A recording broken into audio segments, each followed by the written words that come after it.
Tell me firstly how you're looking forward to this game. Is it going to be an emotional day for you on Saturday? I don't know about that. I think we've had a good couple of days and a good couple of nights that have, been emotional in many ways, but all for good reasons. But I think it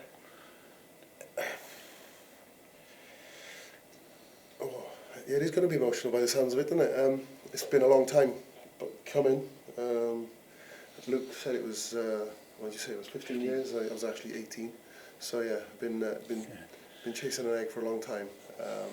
To have the last one in the stadium is going to be special with a great group in a different team, but a team that belongs to everyone, like we all know. So it's going to be a fun day. Have you got your head around the fact that these big days are coming to an end for you, and watching the World Cup must have been quite a strange experience as well? Not really. I think like any walk of life, whatever you do, all good things come to an end. And I've always been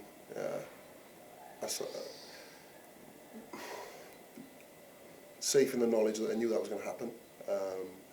When and where, isn't always on your terms, whether it's through injury selection or whatever. So to be able to do it at home against Wales for the Barbarians, it's not a Heineken Cup final or a World Cup final, but the emotive elements for me personally are pretty plain to see. Any regrets at all watching the World Cup? You didn't try and eke it out a bit for a few more games with Wales? Well, there's always a story behind the story. I'll save that for chapter 2 or the next volume. But no, I think I'm just pleased for the players, the success they had off the backdrop of a tough year in Welsh rugby. I just hope it doesn't paper over the cracks, because there's still deeper rooted issues and things that need to be sorted. Not just in Wales, obviously, but Wales being the focus. I hope it's stronger rather than paper over the cracks, like I say, and you end up being the cycle that we peak again for another 4 years, but we have another drought in between, whatever. So I just hope it kicks on the right way with a obviously young group of players that I believe can achieve lots. You sound like you've got some concerns that it could be a trough coming for No, I think I've always had concerns. I think I'm a fan now. I'm a fan of international sport, and I was when I played, but I'm just a fan now. And I think it's not concerns, I just care. I think whether you're a coach, player, supporter, people are emotive. We start the conversation, are emotive about Wales and what they believe in because they care, and I care about Welsh sport, I care about rugby, and I just want to make sure that it's in the best possible place it can be. Scott, tell us about Alun and the legacy you think he'll leave behind the international game after Saturday. Yeah, we only met in the last few days, but I think what you see from afar is what you get with the man. He's jovial. It's quite an honour actually to name him captain. He to go out on these circumstances, as he mentioned, against his own country, under the roof. It is. It's an honour. The Barbarians club's pretty special. You get invited, so you got to take the invitation because you don't know if you're going to come back to the party again. So you've got to make sure you take that, and it's great to be a part of his party on Saturday and with the occasion, and we'll represent the jersey as best we can with a performance we're proud of. What does the Barbarians mean to you, Scott, and why were you keen to do this fixture? I think it's just the essence of our game. We were given our gift by our parents to play this beautiful game, and this club draws you in. Got 6 nationalities representing the jersey on Saturday, and for a great occasion. But look, there's no overload of rugby or terminology, or the only expectation is you come in and show your gift, and you show a little bit of heart with it in the jersey, and that's your moment in time, and that's why I do it, because it's a moment in time. I might not get another chance to do it. heading to international rugby. So you take that opportunity, and it brings you back all those memories from a young kid while you play. You'll have a different moment in time when you start as All Blacks coach in 6 months or so. Tell me how you're looking forward to that, particularly what you made of the World Cup and New Zealand's performance. Were they hard done by in the final? Officially, just like extremely proud Kiwi, New Zealander, the performance that they put in, you know, the care and the effort and commitment was, you know, just small margins and a small moment of winning it. You know, look, the legacy of the jersey is so important, and look, I'm really proud to take that over from now. But you know, with Ian and what he did with that group,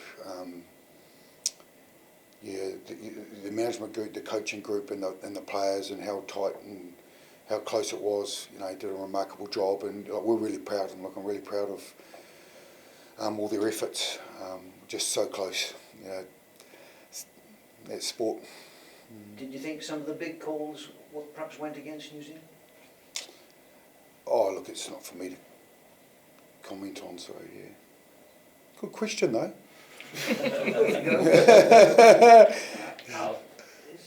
Is this it? No? Nothing going to tempt you out? Is this the last game?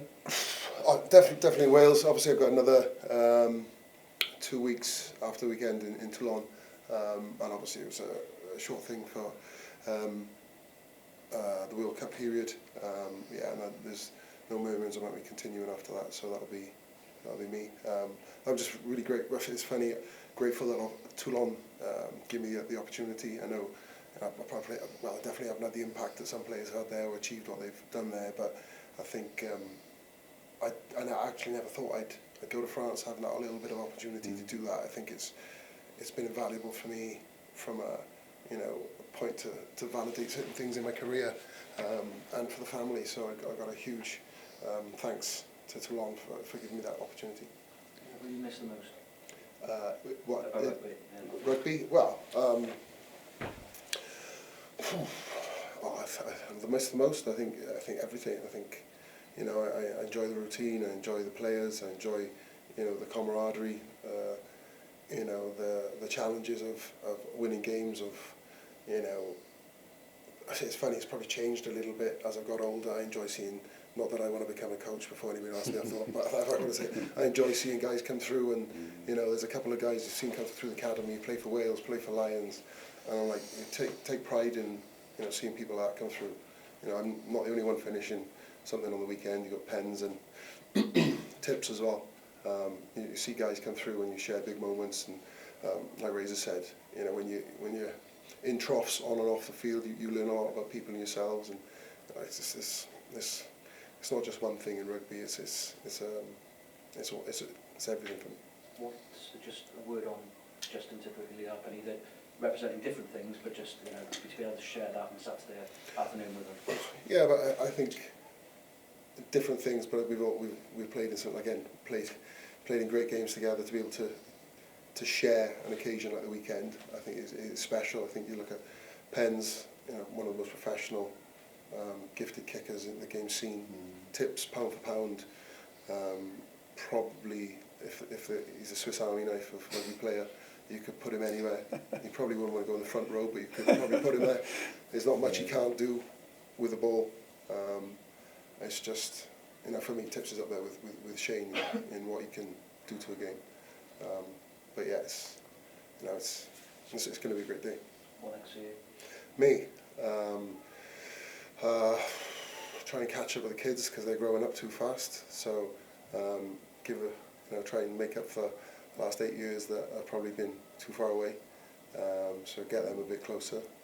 We've got bits and bobs to do with my rum. I know Alex has enjoyed that and he came along. So we'll be doing that. So a few events going on with that, and potentially some other roles and stuff. But I want to try and have a bit of a break.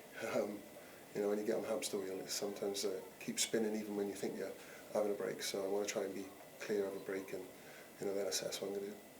Scott, just maybe a word on Justin typically up, and you've seen them from afar. They're obviously celebrating different things on the weekends. Just what have you made of them from New Zealand? Surprising,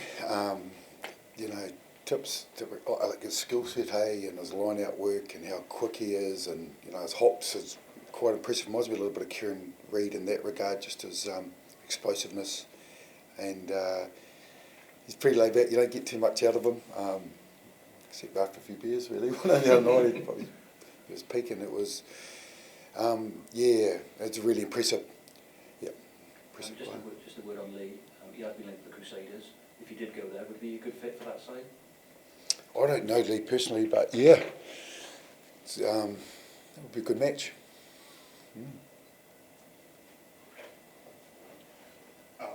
Scott said that the Barbarians is like a sort of party and it's invitation. You've had 3 parties this year. How have those all different? Because they're all different circumstances. Well, it's funny, Scott said as well, like, there's a lot of players that get invited but they don't get released. And you know, there's coaches, a couple of guys that have been involved coaching that missed it because of injury, or they come in like, I'm doing this now because I didn't when I played. I had that both times, once because I was injured after a World Cup, and one when I was invited pre-World Cup and I was arrested, so I thought that had gone. And then this year I've got three occasions. You know, we did the World 15 in Twickenham, which was obviously great, precursor to the World Cup. And then we did the one in Swansea 3 days later. To be honest with you, I thought that was my last. I've ended up sort of milking it. Doing a shame. The last. But no, I think it's funny how 3 different occasions, but all feel very similar because the ethos of, you know, you hear it a lot with the Barbars because everyone's here just to play, really. You know, we still obviously got to defend and have a bit of structure and all that sort of thing. But to be able to pull a jersey on, it's funny, we talk about connection and attack, but actually it's similar when you play club or country, but it more so in Barbars, which is surreal in a way, more connected with everyone. Oh yeah, I played that game, or when did you play? You know, it resonates for some reason, particularly as players. I think because we are, as you go high up the ladder, it gets like, you've got a lot of T's to cross, I's to dot. When you get to the Barbars, it's just like, here's a ball, you know, and it might be a pint or two, but, you know, you have fun, but you know what you're representing and what you're connected to. And it's funny, the thread, very, well, more similar than different. So obviously with that Swansea game, you swapped jerseys after. Is that ruled out? No, I won't do that today. No, that's definitely done. Got the kicking team then? Oh, no, I haven't bothered trying to practice that. We did potentially discuss trying to find some sand, but we'll see. You said that there's a few issues to sort out in the sport. Is that further down the track? Is that something you'd be interested in? I don't know about that. I don't know what capacity. I think you've got to get a few more miles in the clock on certain areas to be able to have that influence. Depends what what was needed, but I think there's obviously a lot of stuff about financial things and leagues and all this. I think we just got to make sure that we keep player welfare and players at the forefront. That's the main thing for me. Alan, can I ask you one more about the future? There's likely to be a number of commercial announcements soon about the Lions. Tell me, that takes the global focus, if you like, over the next couple of years between World Cups, the Lions tour in 18 months. From your perspective, why do you think the Lions needs to retain the status that it has in rugby going forward from this point? Retain this. I don't think it's lost any status, has it? No, but it's important that it fits into everything else, isn't it? Yeah, very much so. I think we're very blessed as a sport that we've got Barbarians, Lions, these classic traditions. I think, again, linked off the back of the answer earlier, I think the Barbarians has actually helped a lot of teams, because teams obviously in the Prem went and they needed to fill the fixtures. The Barbarians actually has helped sustain a few teams. With regards to the Lions, it's obviously similar to the Barbarians, but it's international, isn't it? It's something that I think, again, the game needs, because there's not many other sports that do it. You know, we don't have a 15s Olympic team got sevens, but you know, I'm not going to go to the Olympics. So I think you still need something within the sport like that.